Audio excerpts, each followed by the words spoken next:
We have that, Anne-Ray. Didn't see you right yet. Okay, you read your title.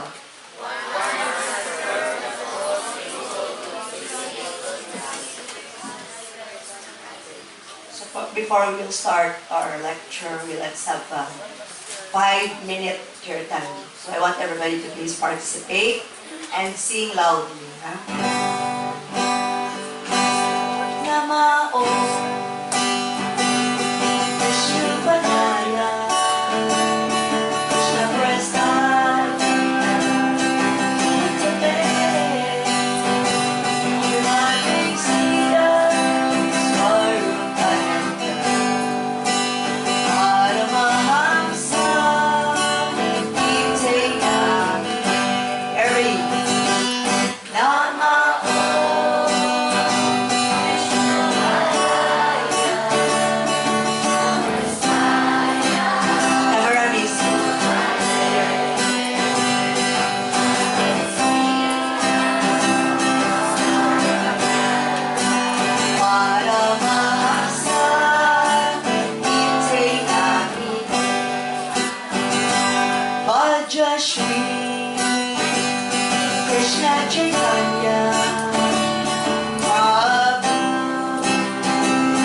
Krishna Chaitanya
Jaya, Jaya, loud, see us,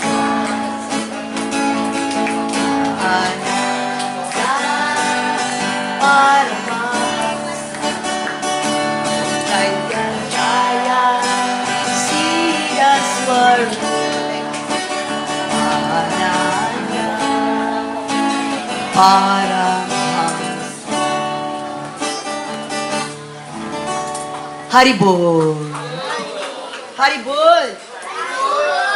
Haribol! Okay, good morning everyone. Haribol Namaste!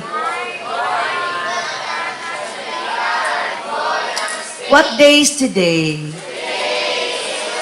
Monday, January 13, 2000. Okay, so before my lecture starts, I'd like to ask you what event took place yesterday? What event took place yesterday? A kind of disaster that's taking place in a certain area. Yes, the eruption of Taal volcano. And maybe you've watched in your YouTube, in your Facebook, that everybody is moving out of the area. Who has not heard that? Who has not known that Taal volcano erupted yesterday at exactly 11 o'clock in the morning? And now, and last night, it reached up to 4 levels. So what does that mean, science teacher? When the level reaches up to 4, that's dangerous. And especially Taal is located in the middle of the sea, of the ocean. So they call it phreatic eruption. Phreatic eruption. Okay? So that is very dangerous. So people there are advised to wear masks. And not an ordinary mask, a mask that the dust cannot enter into our lungs, especially those who have respiratory problem, meaning they have problems in their lungs. Those who have TB or maybe bronchitis or pneumonia. So these are respiratory problems. And other matters, they need to wear masks. But you know what people do? They didn't leave the place immediately. They're there for moments. They take pictures, they take video, and they like to post it with them. So even in the midst of adversity or calamity, they're still on their selfish activity. That's how influential this selfie is. That even in the midst of calamity, of terrible events, people cannot just leave the area but have selfie there. So what do you mean by that when there is calamity? And did you know that what day is today? 13. It's still 13 days after we spent New Year. There are already many disasters that happen in the world. Can you name? You already named one. What else? Did you know? I know you're always in your Facebook, and everything is now in Facebook. Unlike before, that Facebook is just for pictures and our videos that we posted. Now it is connected with YouTube and connected with news, and everything is there. You can look at the classified ads. Everything that's on sale in the market is there, right? So aside from what's this? The eruption of Taal volcano, what else? We discussed that with Sarasvati section. Where's Lay? Where's Lay? Lay. What did we discuss, Lay, when your teacher was absent, last Thursday? Friday. Kita lang kinorek ng advisor. Yet what was that? Together with, sino kasama natin, Lay? Pekiro, ay ni Ramon. Oh, who else? You know, si Bob and Rob. What did we discuss last Friday? We talked about a certain event because that was your topic on Friday. What's that? The okay, Salamonis, General Salamonis death or assassination. So I discussed with them that he got assassinated because President Trump found him to be a threat to international security. So, which is, it's still lalisable, whether it's really true. Because in United Nations, there's an agreement that before a country or a certain nation can attack whoever or whatever, it has to be an agreement. And that was an unguarded move by the president. Okay, so that's why there's a rumor that there might be World War III. Okay, so that's the second event in 2020. What else? Yes, the bushfire in Australia. Did you know that acres of land are on fire? Acres of forest are on fire? Okay, and that's really alarming because the place is getting hotter and hotter. Aside from the climate change, there's this forest fire. So that's 3. What else? There's flood somewhere. Can I have water, please? Flood somewhere. Where? Is it China? There's flood in China? Is it China? What part? There's flood somewhere and there is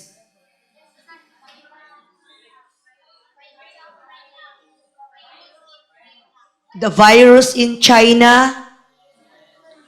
So there are so many catastrophes that happen just within 13 days after New Year.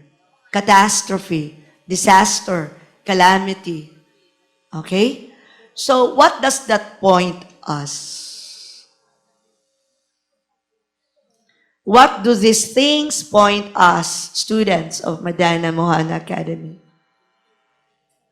Are these things trying to tell us something? Yes or no? What is it?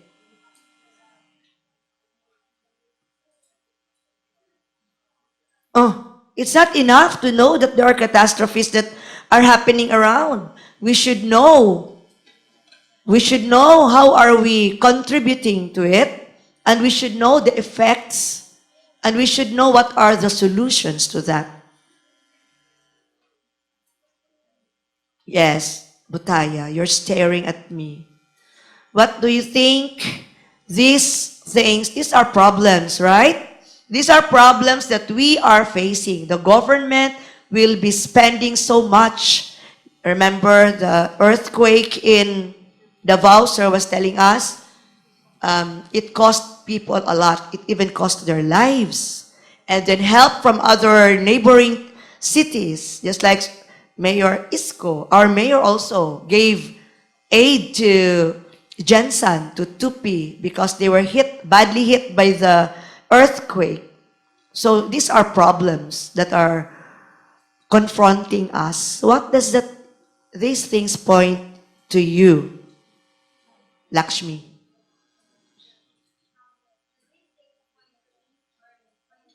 To all of us. To forget.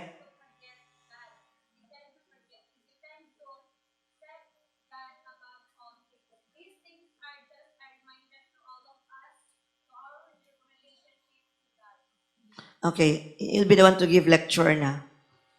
Yeah, that's correct. It's a sort of reminder that we are not the controller. That's one. We don't control, we cannot control And no way that we can, in the future, control this world. Because there is only one controller, and that is the Supreme Person. We call him God. Other people call him Allah. Other people call him Jehovah, Yahweh, Buddha, etc. So God has so many names. We don't engage God in one name only. We call him Krishna. So since we're not in control, he is in control. And most of us, we can only remember God in times of adversities. So this points us that in every day of our life, in every hour, in every minute, every second of our life, we have to always Him in our heart and in our mind. We have to always remember Him. And how are we going to remember Him? That is the question. And is there any space in us to be able to remember Him? That in this advent of technology, in the height of technology, the advancement of technology, we don't have any more time to spend personal communication with Him. Why? Because the moment we wake up, the first thing that we do, look for our smartphones or even cell phones. Right, Justin? Okay, so from the beginning of the day until the end, we're so busy. After that, we think of what to cook, what to prepare, and we go to our work, we go to our school, an all-day class, and after that, get your cell phone from the SBO and open it and try to do something from it until you sleep. And others don't even sleep anymore. We don't consider it a problem, but it is a problem within our own home and within us. Because we're so engulfed already with this. So these are also calamities. Not only the drug addiction that our president is trying to run after, the people who are into it, it's not only that, or even the robbers, the thieves, the corrupt people, not only those things, but these are also considered calamities, social calamities or social diseases. So we're talking about curbing the false ego as our topic this morning. Is Sir there? Get the cell phone of Sir. What is it? Did I ask what's the meaning of curb? What is it? Control. Control or try to do something. Or control. Or, ano pa ibig sabihin ng curb? To try to, what? Hold back, control, still. Yeah, hold back. Or restrain, restrain. Restrain means to control, to hold back. Like when you say self-restrain, what do you mean by that? Like every Sunday, you are so addicted to watch movie, whether in the movie house or in your own home entertainment, because movies are just a click of your finger. You say, I have to self-restrain. So meaning, you like to miss that Sunday, not to see. Or for example, I need to give to the charity. So I have to restrain from spending my allowance. Okay?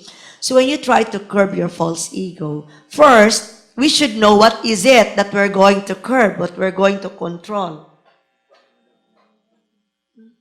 That we're going to control. What is false ego? Sir has been talking that since time immemorial. False ego, true ego. So if there's false ego, there is true ego. What is false ego? Psych. Psych. Pitchy. Kasi alam niyo, i-rumble niyo yung psych. Yung pitchy? Psych. Yes. What is false ego? Meaning, it's not the true us. What is it? Lolito. If you are my friends in FB, I posted that. But for those who unfriended me, or who hid, or well, what's that? They can have everything except me, then sorry, you're not able to see that. Oh, they're smiling because nakarelate sila. So what is false ego, Sir Carl?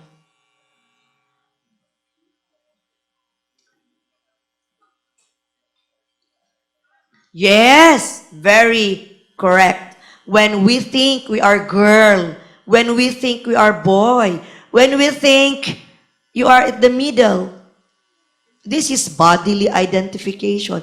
This is false ego. What else? That's one, sir. Denise, you're smiling. I know you know this. Another, false ego. Something that is not correct, but we've been practicing it since time immemorial. What is it? That is the same as talking about our essence, position, and function. When we are not jived with these three, supposedly our essence, position, and function, then you are. That is false ego. Yes, Denise? Fatima. Anyone? Madam Amor? Yes. Thinking that we are the controller. That's also false ego. That is our introduction. That we are not the controller. Who is the controller? God. But sometimes, and most of the time, we tend to control. That's why we plan. But it doesn't mean we don't plan. We need to plan. But we should not have in mind that 100% our plans will be realized. Because we are not the controller. That's why it is always advised to have plan A and plan B. In case your plan A does not apply, at least you have plan B. Okay? There's a saying to that if you don't plan, what happens? If you fail to plan, you plan to fail. So, hindi ka magplano, pinlano mo na yung failure mo. So, we really need to plan. But there must be a reservation that that plan will never come true. What else? We have two already. We skip the step. That we are the controller is on the position. Yeah? What else? Madam Roisin? Yes, it's been discussed, the false bodily identification. Thinking, I am a teacher. Actually, this is just a temporary position that we have. We should not be mesmerized. We should not be so immersed. I'm a teacher, I'm a teacher. I should gain respect from my students. I should gain high regard from others because I am a teacher. The fact is, it's just our temporary duty. That is not the real we, the real us. Who are we really? Who are we really? We are spirit soul. But since we are having that job as a teacher, as a student, then we should act accordingly. We are bound to act accordingly. What else? Fats? False ego. We should make it very clear in ourselves what is false ego. What about, Ken, ikaw? False ego is the opposite of true ego. I cannot hear. Sige, louder. I have 5 minutes na lang.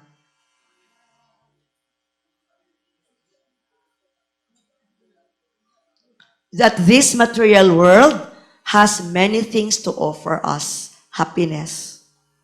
That's what we are thinking. Someday, when I finish my degree, I'll be very happy. Just like so and so and so. Because we saw them in Facebook. And they appear to be very happy. Because they all smile ear to ear. I think they're very happy. You see the showbiz? You cannot see them morose. Or you cannot see them having bad mood. Kasi they don't post that. What they post, happiness. They always appear to be happy. And we, seeing them, we're thinking, oh, maybe there's really happiness being a showbiz person. Or maybe there's happiness when you appear in television or in the flat screen or wherever. So that is false ego. That is still false ego. A false promise that this material world has something to offer to us. Okay? So now, knowing the false ego, what is true ego? What is true ego? We are spirit soul. We are part and parcel of God. We are not separate from Him.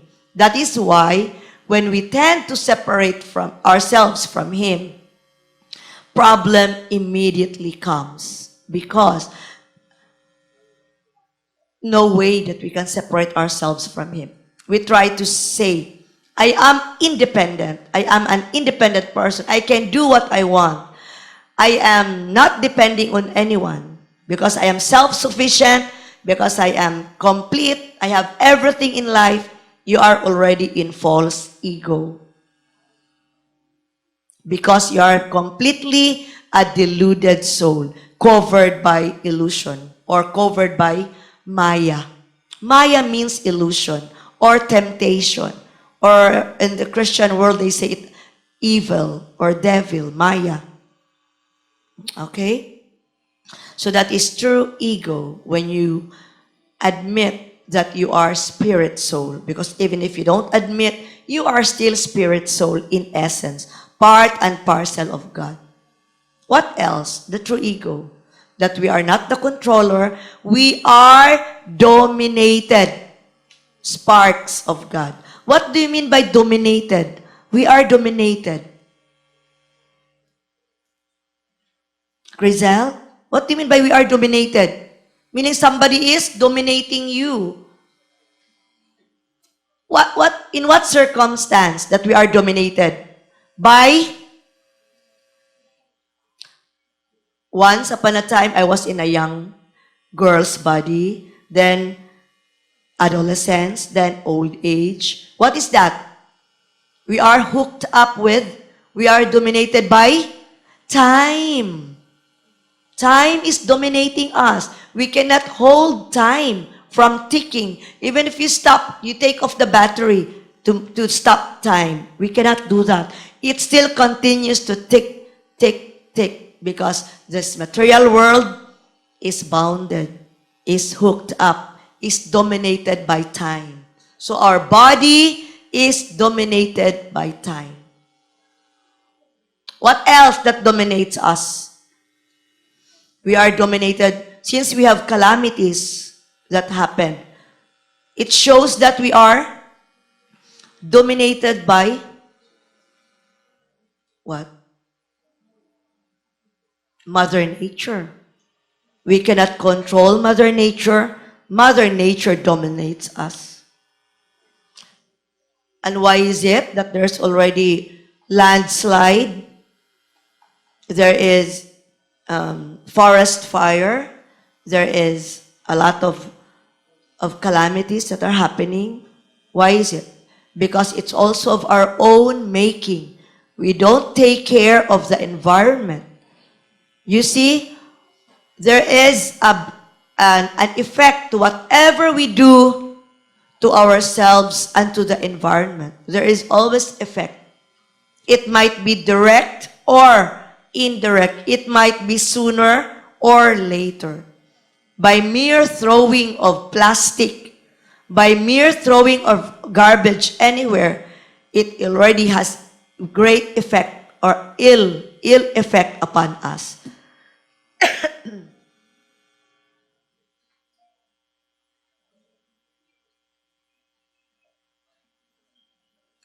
That is why we keep on saying here, we should throw our garbage properly, responsibly, because our throwing of garbage will contribute to the calamity that we are experiencing.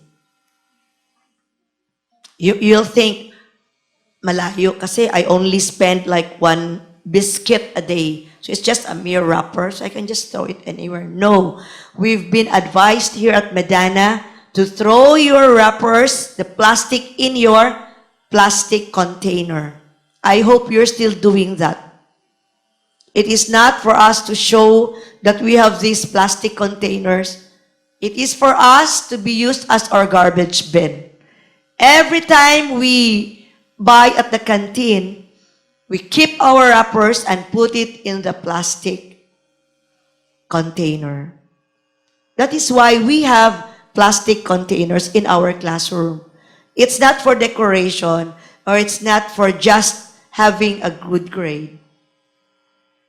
Okay? So we are solving things on our own way. We are solving problems on our own way.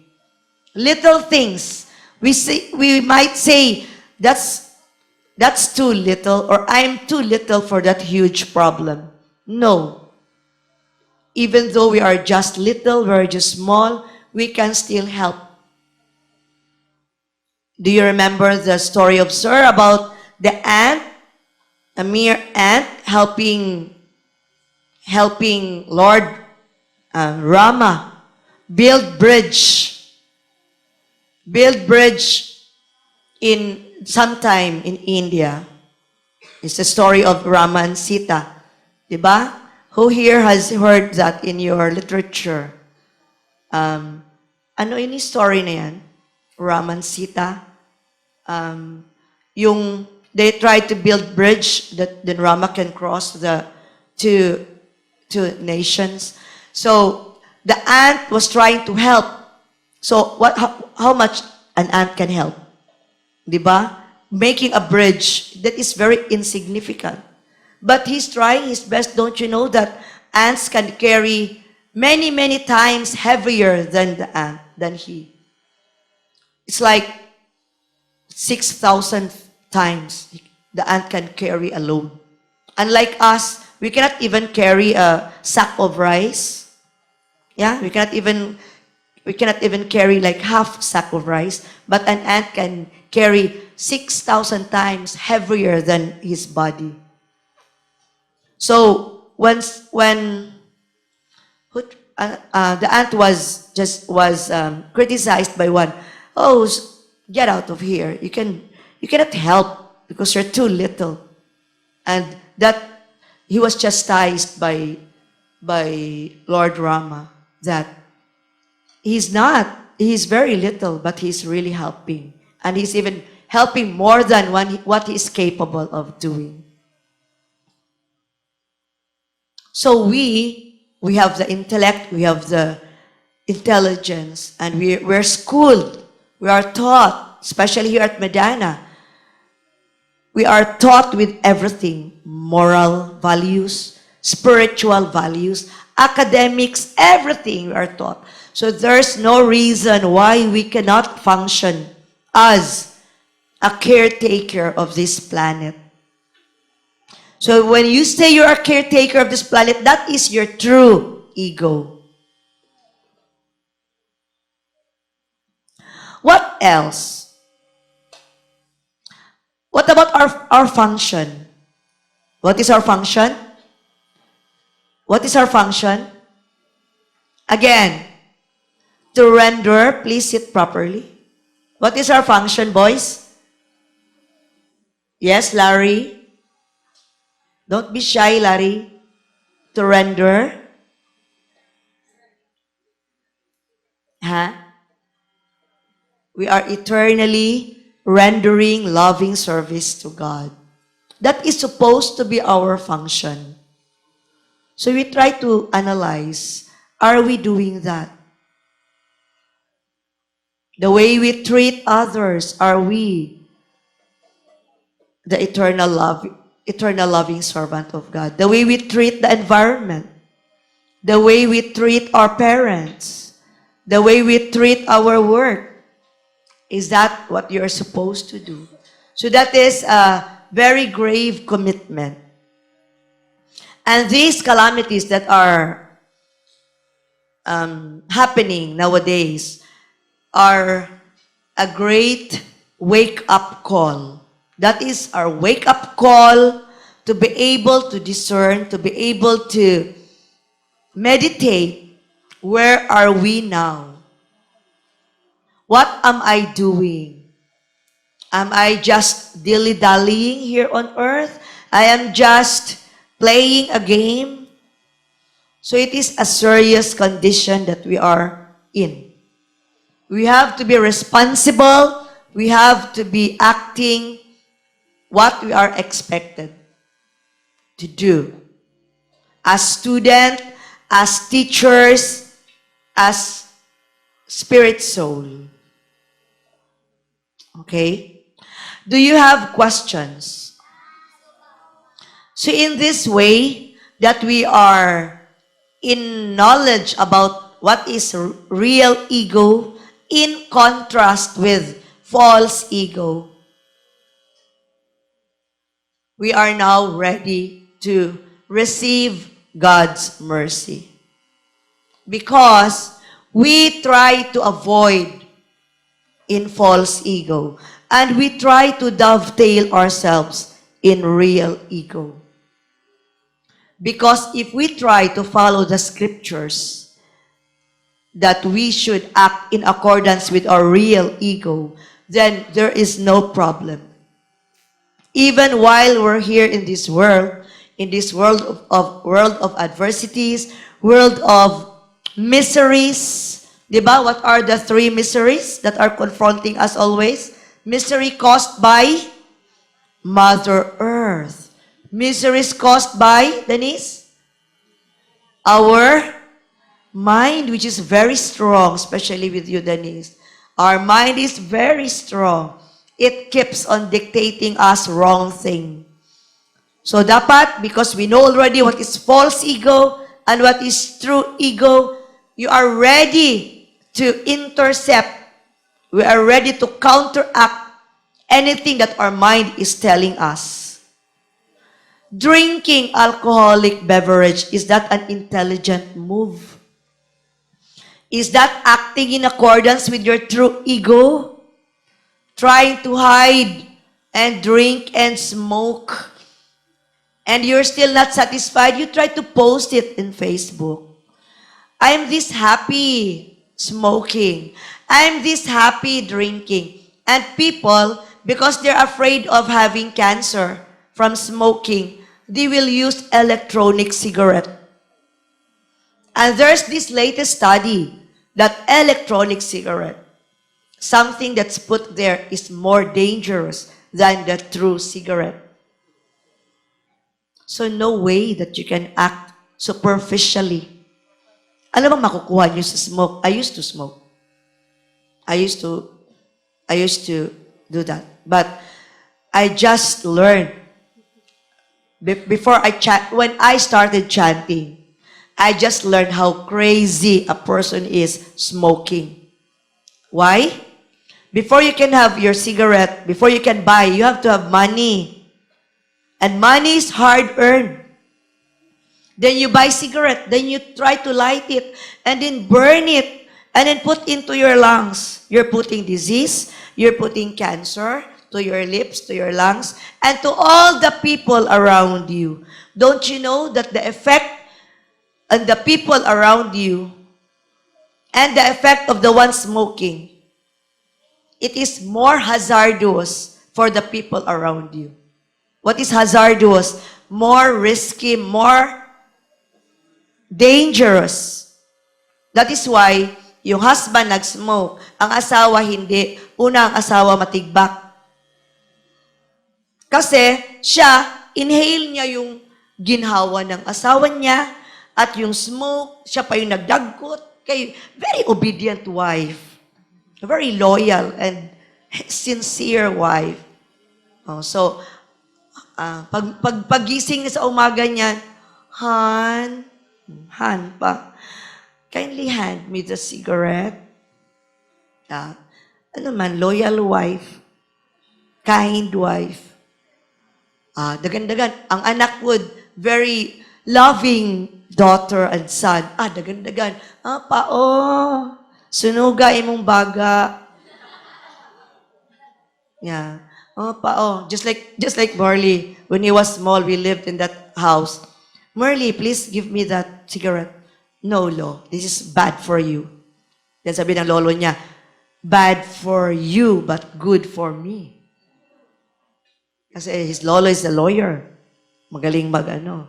So si Marley parang, sino kayo naglalay, daddy ko or lolo ko? So you have to be very quick in responding to that. Because here, wala nang ignorant sa Madana. Everybody knows your position, your essence, and your function. Pero bakit i-unfriend nyo ko sa FB? Dahil meron kayong gustong ipakita na hindi nyo gustong makarating sa akin. Kagaya ng pagladlad ng mga shoulders nyo at mga legs nyo. Because alam nyo, that's false ego. Yung pag-wear nyo ng tube at pagpapakita nyo ng navel. So, why is that? Because you're acting not in accordance with true ego. Okay? Did you understand? Are you sure? I'll ask question. Ano lang so far? Yan yung mga parroting. Explain to those people. Okay, so to end my talk, let us have kirtan. So nobody will ask me what's the title. What is the title? Okay, one must curb the false ego. One who curbs the false ego is ready to receive God's mercy.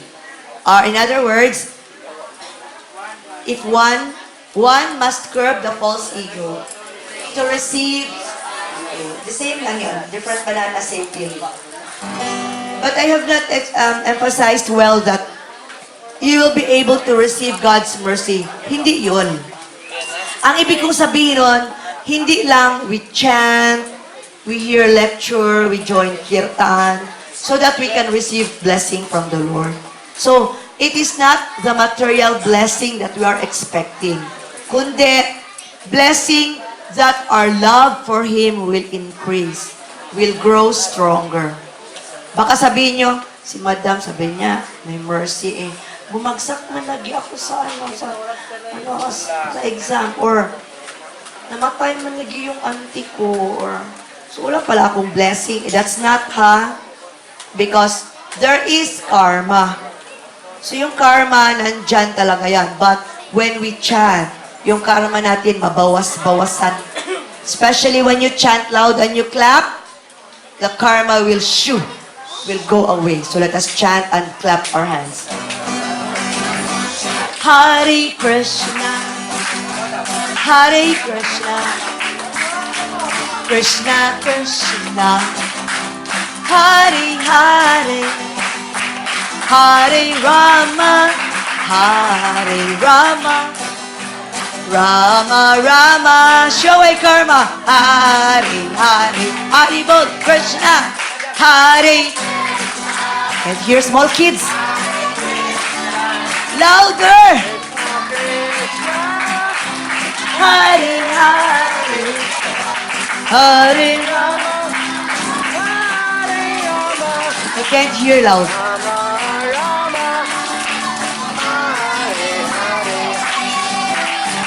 Hare Krishna, Hare Krishna, Krishna Krishna, Hare Hare, Hare Rama, Hare Rama, Rama Rama, Hare Hare, Hare Bol Krishna, loud. Hare Krishna, Hare Krishna, Level 4. Krishna Krishna, Hare Hare, Intensity 8.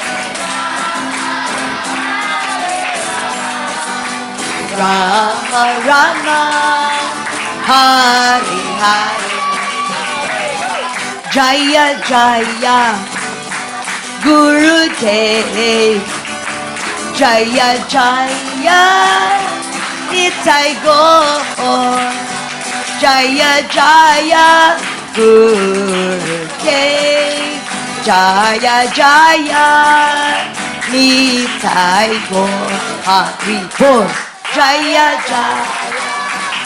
Chant. Level 5.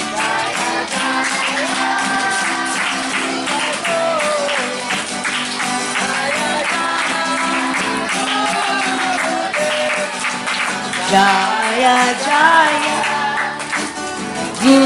Nitai Gaur. Okay, teachers, please check their notes.